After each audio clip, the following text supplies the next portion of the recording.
Hello students, ये हमारा दूसरा टॉपिक है कॉम्प्लेक्स नंबर चैप्टर का, क्लास 11th। इसमें हमारे पास छोटी छोटी कुछ चीज़ें आती है, हम पहले उनको करेंगे और फिर उसको सबको ज्वाइन करके एक बड़ा पार्ट बनाएंगे। सबसे पहले छोटी चीज़ है हमारे पास एक एडिटिव इनवर्स और मल्टीप्लिकेटिव इनवर्स। ये दो चीज़ें आ सकती है हमारे पास, कभी भी एक नंबर के क्वेश्चन में आ जाती है। जैसे कभी भी एक कॉम्प्लेक्स नंबर है z, कहते हैं इसका एडिटिव इनवर्स बताओ आप मुझे। एडिटिव इनवर्स, तो एडिटिव इनवर्स कुछ खास नहीं होता, सिर्फ इसी का नेगेटिव वाला पोर्शन आता है। तो additive inverse of z is minus z। इसी का अगर आप एडिटिव इनवर्स बोल देंगे तो क्या हो जाएगा, वो माइनस z हो जाएगा। तो देयरफॉर इसका एडिटिव इनवर्स कितना आ गया हमारे पास, माइनस का a प्लस आयटा b। बस कुछ नहीं करना, जो भी आपको कॉम्प्लेक्स नंबर दिया होगा, जैसे अगर आपको दिया हुआ है कॉम्प्लेक्स नंबर दिया है 2 प्लस 3 आयटा, तो इसका एडिटिव इनवर्स इज माइनस का 2 प्लस 3 आयटा। बस सिंपल, ठीक है। नेक्स्ट चीज जो हमें दी होगी वो है हमारे पास मल्टीप्लिकेटिव इनवर्स।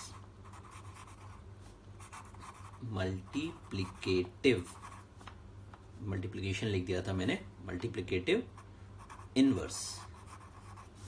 मल्टीप्लिकेटिव इनवर्स क्या होता है, ये उसका उल्टा हो जाता है पूरा। जैसे मान लो एक कॉम्प्लेक्स नंबर है a प्लस आयटा b, तो इसका जो हम बात करें multiplicative inverse of z is 1 upon a plus eta b। सिर्फ इसी का reciprocal a plus eta b का क्या हो जाएगा, जो मल्टीप्लिकेटिव इनवर्स ऑफ z ये कॉम्प्लेक्स नंबर है हमारे पास, इस कॉम्प्लेक्स नंबर का मल्टीप्लिकेटिव इनवर्स मतलब 1 अपॉन दिस। और इसको तो हमें पता है ये करना क्या है, हमें डिनोमिनेटर में कभी भी आयटा नहीं बचना चाहिए हमें, तो हम उसको उसी के कंजुगेट से मल्टीप्लाई कर लेते हैं। कंजुगेट लास्ट वीडियो में बताया ही है हमें क्या होता है। तो ये इसको अगर हम सॉल्व करेंगे तो नीचे कितना आ जाएगा बेटा, a square plus b square, और ऊपर आ जाएगा a माइनस आयटा b, तो जो कि हो गया a upon a square plus b square और minus b upon a square plus b square, और आयटा तो है यहाँ पे। तो ये सिर्फ इतना मल्टीप्लिकेटिव इनवर्स और एडिटिव इनवर्स में आता है, इसको देख लीजिए। इसके बाद आता है हमारे पास मॉडुलस। किसी भी एक कॉम्प्लेक्स नंबर दिया है मुझे z, तो उस कॉम्प्लेक्स नंबर का मुझे मॉडुलस बताना है। देखो modulus is a part of polar form, वो हम लास्ट में करेंगे। मॉडुलस को हम रिप्रेजेंट करते हैं r से, और इससे भी रिप्रेजेंट करते हैं, मॉड ऑफ z से भी रिप्रेजेंट करते हैं। इससे हम लोग क्या करते हैं, मॉड ऑफ, तो इसलिए मॉडुलस क्या होता है, डिस्टेंस होता है हमारे पास। तो z जो बोलेंगे हमारे पास, तो modulus of r is mod of z। तो इसका फॉर्मूला होता है सिंपल सा, under root a square plus b square, खत्म। मॉडुलस निकालना सबसे इजी पार्ट है हमारे पास इस कॉम्प्लेक्स नंबर का। जो भी आपको कॉम्प्लेक्स नंबर दिया है, जैसे आपको कॉम्प्लेक्स नंबर दिया है 2 प्लस 3 आयटा, तो इसका मॉडुलस क्या हो जाएगा बेटा, मतलब r क्या हो जाएगा बेटा, अंडर रूट 2 का स्क्वायर प्लस 3 का स्क्वायर। आयटा नहीं लेना है, याद रखना कभी भी आपको, रियल पार्ट का स्क्वायर और इमेजिनरी पार्ट का स्क्वायर, बस। तो ये कितना हो गया बेटा, 4 प्लस 9 रूट 13, सिंपल, ठीक है। माइनस वगैरह होगा तब भी स्क्वायर ही हो जाना, कोई फर्क तो पड़ना ही नहीं है हमारे पास, ठीक है। इसके बाद एक चीज आती है हमारे पास कि कभी भी आपको एक कॉम्प्लेक्स नंबर दे देंगे एक z कि 2 अपॉन 3 प्लस 5 बाई 3 आयटा, एक कॉम्प्लेक्स नंबर है। कहते ये कॉम्प्लेक्स नंबर है z1 मान लो। अब कहते ये z तो ये था ना, तो z दोबारा हमने z1 ले लिया। अब कहते इस z1 का im z1 बताओ और im z1 निकाल दो। im मतलब है इमेजिनरी पार्ट ऑफ z1, तो इसका अगर हम बोलूं इमेजिनरी पार्ट ऑफ z1 क्या होगा, या फिर रियल पार्ट ऑफ z1 क्या होगा। Simple, real part z1, imaginary part जो होगा हमारा आयटा के साथ वाला टर्म 5 अपॉन 3, और रियल पार्ट हमारा इसका z1 का क्या होगा 2/3। बस इतना सा लिख देंगे हमारे पास, ठीक है। तो ध्यान दीजिए, अगर कभी भी कोई भी ऐसा कॉम्प्लेक्स नंबर दिया है और बोलते हैं इसका रियल पार्ट और इमेजिनरी पार्ट बताओ, तो जो रियल पार्ट होगा वो विदाउट आयटा वाला जो होगा, जो टर्म ये वाला, और जो आयटा जिसके साथ में है वो हमारा क्या हो जाएगा, इमेजिनरी पार्ट, ठीक है। तो ये हमारे काफी सारे क्वेश्चंस में आएगा कि ये क्या होता है सर, ये क्या लिखा हुआ है, तो बच्चों को समझ नहीं आता। तो दिस इज दिस, तो ये किसी भी कॉम्प्लेक्स नंबर का ये और ये ऐसे होता है हमारे पास, real part imaginary part. Modulus आपको बता दिया, r मॉड से रिप्रेजेंट करते हैं, फॉर्मूला होता है under root a square b square. तो इस फॉर्मूले को थोड़ा सा ज्यादा ध्यान से देखिएगा, ये बहुत आगे यूज होने वाला है, काफी सारे क्वेश्चंस में भी यूज है। इसके बाद जो हमारे पास आता है प्रिंसिपल आर्गुमेंट, ये मॉडुलस के बाद का टॉपिक है ये। पर प्रिंसिपल आर्गुमेंट निकालने के लिए हमें काफ़ी सारी चीज़ें पता होनी चाहिए। तो सबसे पहले हम बात करते हैं कि प्रिंसिपल आर्गुमेंट लाए कहाँ से कहाँ तक करता है। प्रिंसिपल आर्गुमेंट 0 से पाए और 0 से माइनस पाए, ये याद रखना। प्रिंसिपल आर्गुमेंट कहाँ से लाई करेगा हमारे पास, इधर से इधर और इधर से इधर। अगर कोई भी एंगल, हम जो एंगल की बात करेंगे इसके अंदर, आर्गुमेंट हमारा जो होता है एंगल की बात करेंगे इसमें, तो ये एंगल अलग अलग क्वाड्रेंट में अलग अलग चीज़ों का सब कुछ अलग अलग होता है। तो ये हमने ट्रिगो में भी पढ़ाया है, मैं इसका थोड़ा सा ब्रीफ दूंगा यहाँ पे, ज़्यादा नहीं। जैसे मान लो कि इसका यहाँ लिख देते हैं हम लोग, कुछ भी लिख देते हैं, ऐड, बहुत सारे हैं, कोई भी एक लिख देते हैं, चलो add sugar to coffee. These are 4 quadrants, हमारे ये दोनों चारों क्या है, 4 क्वाड्रेंट्स है। अब इनका मतलब क्या होता है, तो जैसे मैंने बताया ऐड का मतलब होता है बेटा ऑल पॉजिटिव। जितने भी ट्रिग्नोमेट्रिक रेशियोज है हमारे पास, sine cos tan cosec sec cot, all सभी ट्रिग्नोमेट्रिक रेशियो फर्स्ट क्वाड्रेंट में पॉजिटिव होते हैं। एस का मतलब बेटा sine theta and cosec theta, only sine and cosec, sine और कॉसेक इस क्वाड्रेंट में पॉजिटिव होंगे, बाकी सब नेगेटिव होंगे। टी फॉर बेटा tan theta and cot theta, and C for बेटा cos theta and cos sec theta, sorry, इसी का रेसिप्रोकल जो होता है। अब देखो ये जो फर्स्ट लेटर रिप्रेजेंट कर रहा है ए एस टी, ये साइन कॉस और टेन को रिप्रेजेंट करेगा, सिर्फ साइन और उसका रेसिप्रोकल टेन और उसका रेसिप्रोकल और कॉस और उसका रेसिप्रोकल। जिस तरह से ये ऐड शुगर टू कॉफी है ना, इस तरह से बहुत सारे, आप all smart students take commerce, all stupid students take commerce भी बोल देते हैं बच्चे, साइंस वाले थोड़ा सा करते हैं इस तरीके से, या फिर after school to college, after school to cinema, whatever. तो ये हमारे पास कुछ टर्म्स हैं, इनको याद करने के लिए आपको जो अच्छा लगे, add sugar to coffee, after school to cinema, all smart students take commerce, जो आपको अच्छा लगे, ठीक है। तो इसका यूज कहाँ पे होता है हमारे पास, तो ये हमने उसमें भी था ट्रिगो में थोड़ा फिर भी बताए थे, बट ट्रिगो में थोड़ा सा अलग है एंगल, यहाँ पे अलग है। तो इसमें देखिए यहाँ पे जो एंगल होगा हमेशा दैट इज कॉल्ड एक्स, और इसमें जो एंगल लेंगे हम बोलेंगे पाई माइनस एक्स। पाई हमारा यहाँ होता है एंगल 0 से पाई मतलब 180 डिग्री, पाई मतलब होता है 180 डिग्री। तो बिना ट्रिग्नोमेट्री के आप इसको करना थोड़ा सा मुश्किल है। तो थर्ड चैप्टर है हमारा, वो बहुत जरूरी, थर्ड चैप्टर है इसमें हमारे पास 11th का, तो वो बहुत जरूरी है, करे बिना यहाँ तक पहुंचना मुश्किल है। तो थीटा हमारा यहाँ क्या होगा, फर्स्ट क्वाड्रेंट में एक्स, सेकंड क्वाड्रेंट में पाई माइनस एक्स। इस क्वाड्रेंट में क्या होगा थीटा, जैसा मैंने पता है कि ये 2 तरीके से एंगल चलता है हमारे पास।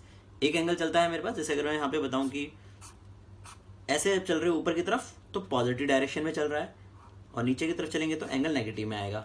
तो यहाँ थीटा क्या आ जाएगा, माइनस एक्स, और यहाँ थीटा कितना हो जाएगा, माइनस का पाई प्लस का एक्स। देखो यहाँ से तक पाई हो गया और पाई में से कम कर दिया हमने, ठीक है। इसको अगर मैं थोड़ा सा और उसमें लिख के दिखाऊं आपको कि जब हम ऐसे चल रहे हैं तो एंगल तो नेगेटिव में चल रहे हैं सर, ठीक है, एक तो हम एंगल नेगेटिव में चल रहे हैं, पर कहाँ तक गए हम, पाई तक गए हैं, और पाई में से फिर हम वापस आ गए थर्ड क्वाड्रेंट में पाई माइनस एक्स। तो जब इसको ब्रैकेट ओपन किया तो ये हो जाएगा माइनस पाई प्लस एक्स। तो ऐसे चल रहे हैं तो ऐसे, इस क्वाड्रेंट में तो माइनस एक्स ही रह जाएगा, और सेम। तो इन 4 क्वाड्रेंट में प्रिंसिपल आर्गुमेंट अलग अलग होता है। तो जिस क्वाड्रेंट में जो एंगल पड़ेगा हम उस क्वाड्रेंट के हिसाब से वो देख लेंगे कि ये किस क्वाड्रेंट में पड़ रहा है, और उसके हिसाब से फिर हम उसका प्रिंसिपल आर्गुमेंट निकाल लेंगे, ठीक है बेटा। तो अब इस पे बेस हम एक क्वेश्चन करके देखते हैं। ये प्रिंसिपल आर्गुमेंट के फॉर्मूले हैं सारों के सारों, ध्यान दीजिएगा। फर्स्ट क्वाड्रेंट में क्या होता है, सेकंड क्वाड्रेंट में क्या होता है, थर्ड क्वाड्रेंट में क्या होता है, और फोर्थ क्वाड्रेंट में क्या होता है। तो इस पे जस्ट मैं एक छोटा सा क्वेश्चन ऐसे ही लेके देखता हूँ हमारे पास, तो प्रिंसिपल आर्गुमेंट निकालने के लिए, बट उसके लिए हमें पूरा ही सॉल्व करना पड़ेगा। थोड़ा ये समझ लीजिए इसको अच्छे से, ठीक है, दोबारा देख लो, ये बहुत इंपॉर्टेंट टॉपिक है, इसके बिना आगे नहीं होगा हमारे पास कुछ भी, ठीक है। अगर आपको नहीं समझ आ रहा पॉज करो, अच्छे से देखो, समझो क्या क्या है। थीटा फर्स्ट क्वाड्रेंट में ये, सेकंड क्वाड्रेंट में ये, थर्ड क्वाड्रेंट में ये, फोर्थ क्वाड्रेंट में ये, ठीक है। इसके बाद हम बात कर रहे हैं इसको सॉल्व कैसे करते हैं, पोलर फॉर्म निकालते कैसे है। तो अब इसके अंदर ये जो थीटा होता है, theta, this theta is called argument. जो थीटा होता है ये होता है हमारे पास प्रिंसिपल आर्गुमेंट, और जो आर होता है बेटा ये होता है मॉडुलस। तो इस पे बेस हम एक क्वेश्चन कर लेते हैं, तो हमारा कॉन्सेप्ट अच्छे से क्लियर हो जाएगा, ठीक है। तो इस पे बेस हम कोई भी एक क्वेश्चन ले लेते हैं।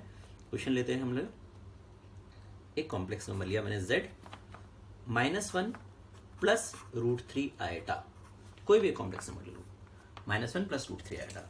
अब अगर हम एक कॉम्प्लेक्स नंबर लेते हैं तो मॉडुलस निकलेगा कैसे, आपका मॉडुलस कैसे निकलेगा, थीटा कैसे निकलेगा। तो इसमें जो दो ही चीज़ हमें निकालनी है, बस हमें कुछ नहीं करना, एक निकालना है मुझे थीटा और एक निकालना है मुझे आर फॉर मॉडुलस। तो सबसे पहले हम आर निकालते हैं। तो आर का फॉर्मूला बेटा मॉडुलस ऑफ जेड वो हो जाएगा बेटा -1 का स्क्वायर प्लस √3 का स्क्वायर। तो -1 का स्क्वायर हो गया 1, √3 का स्क्वायर, √3 इंटू √3 होता है बेटा 3, ये रूट के अंदर है, ठीक है। तो √4 कितना हो गया 2, तो आर आ गया हमारे पास 2, सबसे इजी चीज। अब जो मैं कराता हूँ, मैं 10 वाले से नहीं कराता हूँ, जो बुक में इजी वाला तरीका है हमारे पास थोड़ा सा और भी। तो जैसे देखो हमारे पास एक कॉम्प्लेक्स नंबर था -1 प्लस √3 आयटा, इसको मुझे इक्वल किसके करना है, इस कॉम्प्लेक्स नंबर के। तो आर क्या आ गया आपके पास 2, बच क्या आ गया बेटा cos theta plus eta sine theta, ये बच गया। जब हमने इसको क्या किया, हमने यहाँ पे क्या करेंगे, इसका कंपेयर कर लेते हैं। ऑन कंपेयरिंग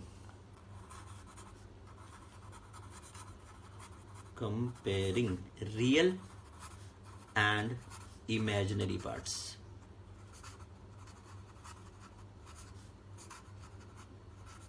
जब रियल और इमेजिनरी पार्ट्स को कंपेयर करेंगे हम लोग यहाँ पे, तो इधर रियल पार्ट क्या है -1 ओनली, और राइट साइड में 2 को जब मैंने अंदर मल्टीप्लाई भी कर दिया है तो क्या आएगा 2 कॉस थीटा।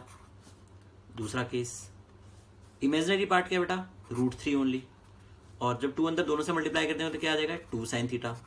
आयटा नहीं आएगा यहाँ पे, याद रखना, देखो ध्यान दीजिएगा, इसको जब 2 मल्टीप्लाई किया तो 2 cos theta plus 2 sine theta eta आया, और 2 कॉस थीटा तो -1 के इक्वल है, और √3 किसके इक्वल है 2 साइन थीटा के, और आयटा हमने काट दिया। बस ये वाला टॉपिक अगर आपने अच्छे से कर लिया तो चैप्टर आपको अच्छे से आ जाएगा। बस लास्ट टॉपिक है चैप्टर में, और कुछ पढ़ने की जरूरत नहीं है, इसको अच्छे से देखना। हमें किसी भी कॉम्प्लेक्स नंबर का, कोई कॉम्प्लेक्स नंबर दिया होगा उसको हमें पोलर फॉर्म में कन्वर्ट करना आना चाहिए, ठीक है। अब पोलर फॉर्म को किसी भी कॉम्प्लेक्स नंबर को पोलर फॉर्म में कन्वर्ट करने के लिए हमें आर और थीटा चाहिए। आर आ गया मॉडुलस, थीटा कैसे निकालेंगे, हमने क्या किया, ये आर की वैल्यू जो आई यहाँ पुट कर दी, मल्टीप्लाई कर दिया on comparing real and imaginary parts. तो ये बेटा हमने देखा कि 1/2 तो क्या हो गया कॉस थीटा, √3/2 क्या हो गया बेटा साइन थीटा। अब देखो दो एंगल आ गए मेरे पास, साइन थीटा की वैल्यू भी आ गई और कॉस थीटा की वैल्यू भी आ गई है, पर हमने ध्यान दिया यहाँ पे कि जो साइन थीटा की वैल्यू है वो पॉजिटिव में आ रही है। मैंने कहा sine theta positive, cos theta negative. अगर साइन पॉजिटिव है कॉस नेगेटिव है तो कौन से क्वाड्रेंट में लाई करेंगे, मैंने ध्यान से यहाँ बनाया था हम लोगों ने कि अगर एक पॉजिटिव है एक नेगेटिव है तो कौन से क्वाड्रेंट में लाई करेगा। देखो इस क्वाड्रेंट में सारे पॉजिटिव होते हैं, पर इन्होंने बोला नहीं सारे पॉजिटिव नहीं है, इन्होंने बोला हमारा सिर्फ साइन पॉजिटिव है कॉस नेगेटिव है। तो हमने ध्यान से देखा हमारे पास कि इसमें तो दोनों पॉजिटिव, इसमें दोनों नेगेटिव आ जाएंगे साइन और कॉस।